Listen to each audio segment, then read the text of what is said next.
En tout cas, d'après ce que Rabbeinu il a mis en place, voilà ce que c'est Breslev. Breslev, c'est ça. C'est des gens, chacun unique, qui a un chemin unique, qui a de l'amitié pour l'autre, qui est échad avec l'autre, qui va faire tout ce qu'il peut pour aider l'autre. Et la différence de l'autre, elle ne le dérange pas parce qu'il n'est pas en compétition. Donc l'autre, ça ne le dérange pas qu'il soit différent. Au contraire, ça le rassure. C'est mieux. Parce que quand les autres sont différents, ça veut dire moi aussi je suis différent. Celui-là, il n'est pas comme moi et l'autre, il n'est pas comme moi. Mais c'est normal. C'est normal. Moi aussi, je ne suis pas comme lui. Lui, il n'est pas comme moi. Moi, je ne suis pas comme lui. Et comme je ne suis pas comme l'autre. On est tous uniques et on est unis.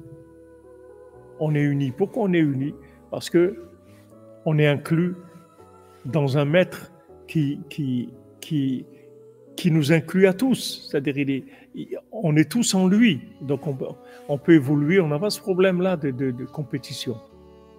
C'est vrai que Rabbeinu, tout de suite, Rabbeinu, quand quelqu'un venait chez lui, quelqu'un qui était arrivé, celui qui était par terre, il le remontait. Mais celui qui pensait qu'il était arrivé quelque part, tout de suite, Rabbeinu, il le démontait, tout de suite. Par exemple, sur Rabbi Youdel, quand on a parlé, surtout à Ganalen, ou un des grands élèves de Rabbeinu, quand il est rentré chez Rabbeinu, tout de suite, Rabbeinu l'a cassé. Tout de suite. Parce que c'était un Mekoubal, c'était un Balmofet, il faisait des miracles.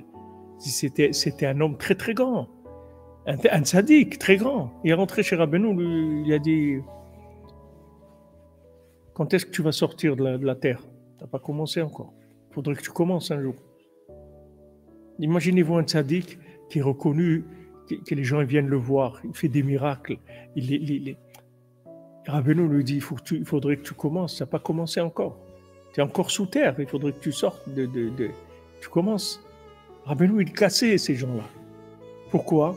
Parce que Rabbeinu, il dit allez, viens, rentre à l'école avec mes élèves. Viens chez moi, tu vas apprendre le renouvellement, tu vas apprendre ce que c'est de commencer à zéro. De savoir que tu es zéro, parce que tu vas commencer à zéro. Il y a des gens, ils n'ont pas besoin de savoir qu'ils sont zéro, ils vivent ça. Donc eux, ils doivent recommencer tous les jours. Mais quelqu'un qui est arrivé, il pense qu'il est arrivé quelque part. Rabbeinu lui montre, tu es arrivé nulle part. Je vais t'amener beaucoup plus loin que ce que tu t'imagines. Beaucoup, beaucoup plus loin que ce que tu t'imagines. Ça, c'est le derrière de Rabbeinu.